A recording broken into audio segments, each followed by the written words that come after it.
В этом видео я хочу показать и рассказать вам о веревочном парке аттракционов Маугли Парк, рассказать, какие необычные развлечения есть в этом месте и что ожидает посетителей, которые любят активный отдых. Например, единственный в Беларуси музей узлов или перевернутый дом, тоже необычный аттракцион, где вы можете проверить свой вестибулярный аппарат на выносливость. Также скалодром, трассы разного уровня сложности и даже новая инклюзивная трасса для деток с физическими особенностями, которые могут посетить ее абсолютно бесплатно. Но обо всем по порядку.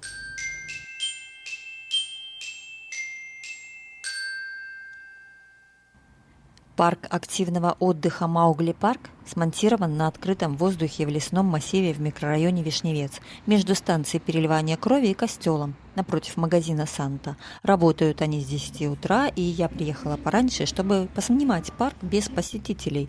Уже к концу съемок в парке активно начали проходить семьи с детишками, и место популярное, но, к большому сожалению, я о нем не знала. Возможно, потому что я живу на другом конце города, в микрорайоне Девятовка, а жителям микрорайона Вишневец это место знакомо. Ну что ж, я покажу его всем. При входе есть стоянка для велосипедов, уже большой плюс этому месту. Увы, не везде есть стоянки, а я как раз в основном летом передвигаюсь на двухколесном транспорте. Ну что ж, начнем с самого интересного, с интеллектуальной точки зрения. На территории парка есть перевернутый дом, где можно сделать необычные и очень веселые фотоснимки, а также музей узлов, первый и единственный в Беларуси. Знаю, что в Санкт-Петербурге есть музей морских узлов. Ну что ж, посмотрим, что предлагают у нас. Все стены музея украшают простые и сложные хитросплетения из разноцветных веревок. Всего их здесь больше 200 видов. Инициатором создания экспозиции был участник первой белорусской экспедиции на Северный полюс Александр Карпов. И процитирую его речь при открытии музея. Ведь узлы – это история. Самые древние были обнаружены в Финляндии, и они относятся к каменному веку. Узлы помогали людям делать различные приспособления для работы и прочего. Они нужны везде, и по сей день их продолжают изобретать и завязывать. Вот, например, дети завязывают кроссовки так называемым бантиком, а по истории этот способ называется двойным рифовым узлом. Его изобрели моряки для растяжки и быстрого отпуска парусов. Здесь в музее попытались отразить все многообразие узлов. Мистические, славянские, морские, рабочие, альпинистские, спортивные. Думаю, что детям и взрослым это будет очень интересно. Каждый найдет для себя что-то новое. Вот макраме, например. Это тоже узлы или плетение рыболовных сетей. Дальше переходим через дворик из музея в перевернутый дом. По пути встречается фотозона с Бабой Ягой, и можно даже посидеть в ступе и сфотографироваться. Укрыли зонтиком, чтоб под дождем не мокло, а в жару не страдала. Очень по-белорусски, с заботой даже о Бабе Яге. Итак, перевернутый дом – место, где ломаются привычные стереотипы и проходят реальную проверку ваш вестибулярный аппарат. Главная особенность домика даже не то, что мебель в нем находится на полу, который здесь нависает над вашей головой, а то, что он установлен под уклоном. В результате абсолютно трезвые посетители, едва сделав шаг за порог, стремительно пьянеют, оказавшись неспособными сделать и несколько шагов по прямой. Перед входом висит инструкция, как правильно делать снимки. Но тут все просто. Делайте фото, а потом переворачиваете его на 180 градусов, и у вас получается фотография, где вы стоите на потолке в подвешенном состоянии. Принято считать, что сама идея и ее первое воплощение принадлежит польскому предпринимателю и филантропу Даниэлю Чапевскому. В 2007 году в польском городке Шимбарк, что недалеко от Гданьска, он построил свой первый дом вверх дном, что называется. Перевернутый дом Чапевского задумывался вовсе не как аттракцион для туристов. Основной задачей тогда было обратить внимание современного человека на то, что окружающий мир во многом стал с ног на голову, исказив основные ценности и жизненные принципы, то есть как своеобразный перформанс.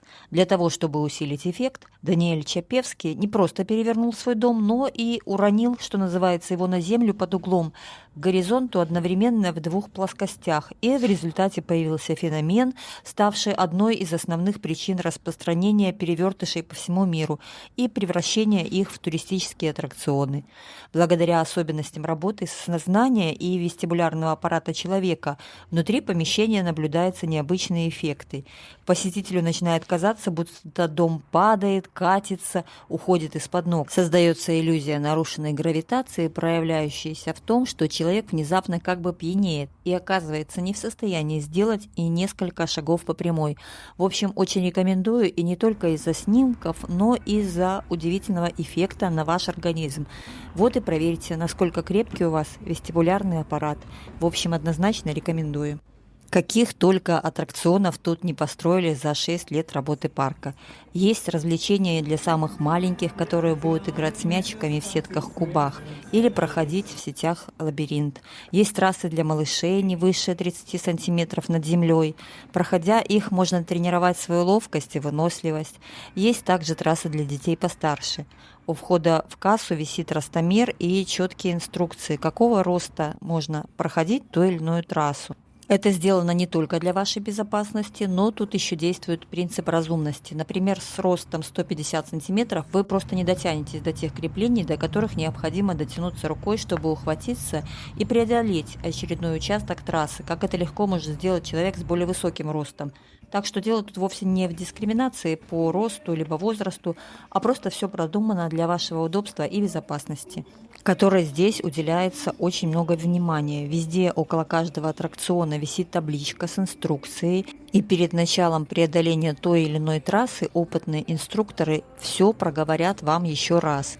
Если вы не можете сами преодолеть определенный сложный участок пути, то инструктор с земли будет давать вам указания и подсказки, как действовать, ну а в случае необходимости придет на помощь лично. Так что не стоит волноваться, что, возможно, у вас не получится. Все рассчитано на то, чтобы вы получили максимум удовольствия и полезного опыта от нахождения в парке. Цены в парке очень демократичные, можно купить как разовое прохождение трассы, так и нахождение на аттракционе от 15 минут до безлимита. Все продумано. В общем, приятные цены и система скидок. И есть несколько трасс, есть, например, оранжевая, серая, синяя, они для детей с ростом более 120 сантиметров. Оранжевая очень низкая, если боитесь за ребенка или он сам боится, то выбирайте для начала ее. Есть зеленая для детей с ростом более 140 сантиметров, она на высоте, и до ребенка вы не дотянетесь, но ему будет очень интересно. Там в какой-то момент нужно будет пройтись по канату. Есть еще желтая, красная, но они выше и для детей с ростом более 160 сантиметров. И красная очень высоко. На трассах также может быть тарзанка. Можно пройтись по лесенке наверх, ну, со страховкой, конечно. И высота некоторых трасс достигает даже 10 метров для тех, кто не боится высоты. В общем, каждый найдет здесь что-то для себя. Можно начать с небольшой трассы, и если вам понравится и чувствуете в себе силы преодолеть еще большую высоту и повысить уровень экстремальности прохождения, то инструктора вас проконсультируют и помогут с выбором. На территории парка есть также скалодром. Находится он на внутренней стене башни желтого цвета, где расположены кассы. Есть трасса для продвинутых скалолазов на высоту около 10 метров, и скалодром разделен на части для детей и для взрослых. Каждая часть состоит из нескольких трасс, которые находятся параллельно друг другу, а значит, вы можете устроить настоящие соревнования. Скалолазание делает человека очень выносливым и гибким, но для того, чтобы скалолазание не превратилось в добровольное мучение, доставляло только удовольствие, необходимо освоить азы техники. И всему этому в парке вас научит опытный инструктор, и, возможно, вы найдете для своего ребенка или для себя любимый вид активного отдыха на всю жизнь, кто знает. Но что меня впечатлило и понравилось больше всего прочего, это к тому же еще и мое уважение владельцам этого парка, это новая инклюзивная трасса для деток с особенностями физического развития. Дети, передвигающиеся на инвалидных колясках, и детки с ДЦП могут попробовать пройти эту трассу. Для этого построена эта специальная тропа, есть коляска для того, чтобы пересадить ребенка или подростка, и опытный инструктор поможет и пройдет эту трассу с вами. Причем, внимание, для таких деток это все абсолютно бесплатно. Вот здесь мое уважение и благодарность, потому что я знаю, что такое детки с ДЦП. Я много лет ездила с дочкой в санаторий в Друткиненкае, санаторий Беларусь. Он специализировался на заболеваниях по нашему профилю, а также по профилю детей с ДЦП. И очень много мам и деток я наблюдала постоянно. Вот для них особенно важна реабилитация и физическая нагрузка на мышцы. Это не просто развлечение для таких детей, это своеобразный тренажер. И здесь важно не упустить время, а заниматься с ребенком постоянно. К тому же это возможность такому ребенку быть рядом со сверстниками в социуме и развлекаться наравне с ними. Так что если у вас есть знакомые с такими детками, обязательно рассказывайте им о такой замечательной возможности, потому что трасса открылась недавно. И при прохождении трассы вас немного штормит и покачивает, это естественно. Она же подвешена над землей, она не статична, но благодаря этому и достигается этот эффект присутствия, что вы на высоте и проходите трассу наравне со всеми посетителями парка. Здесь много разных мест, где могут посидеть и подождать ребенка родители, много развлечений для малышей, каждый найдет что-то для себя. А я попробую подняться на башню, вот эту желтую скалодром, и показать вам виды с высоты. То, как вы сможете увидеть Землю с подвесной трассы. Тот еще аттракцион, скажу я вам. Конечно, есть разные уровни, это выходы к разным уровням трасс к началу старта, и именно отсюда вы будете начинать старт на высоких трассах под руководством опытного инструктора. На вас закрепят снаряжение, проверят его и дадут необходимые инструкции по технике безопасности и по правилам и секретам успешного прохождения трассы и вперед к приключениям.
На территории парка есть также беседки с мангалами, которые можно арендовать для корпоратива или для вашей компании, если вы приехали развлечься в парке на весь день. В общем, предусмотрели все. Я, наверное, уже утомила вас показами того, что здесь есть, и своими рассказами. Но поверьте, я многое даже еще не показала. Например, тюбинговую трассу, или сухой бассейн и батуты, и лазертаг, и подвесная карусель для детей. Наверное, проще перечислить то, чего здесь нет. И посмотрите, с какой заботой отнеслись к маленькому деревцу. Вместо того, чтобы срубить молодой дуб, его решили обезопасить для посетителей, чтобы не ударились, и дать деревцу шанс. А ведь такие мелочи говорят о многом в своем подтексте. В общем, мне самой очень понравилось, и я искренне рекомендую приехать сюда вам. Всю необходимую информацию о ценах, правилах посещения и другую можно узнать по телефонам, которые указаны на сайте. Ссылку на сайт я размещу в описании к этому видео. Или можете поступить проще. Забейте в поисковую строку «Маугли парк Гродно», и вы увидите всю необходимую информацию, а также отзывы других посетителей об этом месте. Вот такое видео у меня получилось в этот раз. Надеюсь, что было полезно и интересно. Если так, поставьте лайк этому видео или напишите свой комментарий. Так об этом месте узнает как можно больше людей. Ведь алгоритмы YouTube работают таким образом, что рекомендуются к просмотру только те видео, которые имеют реакцию или обратную связь. Ну что, а я, как всегда, всех обнимаю. Всем пока!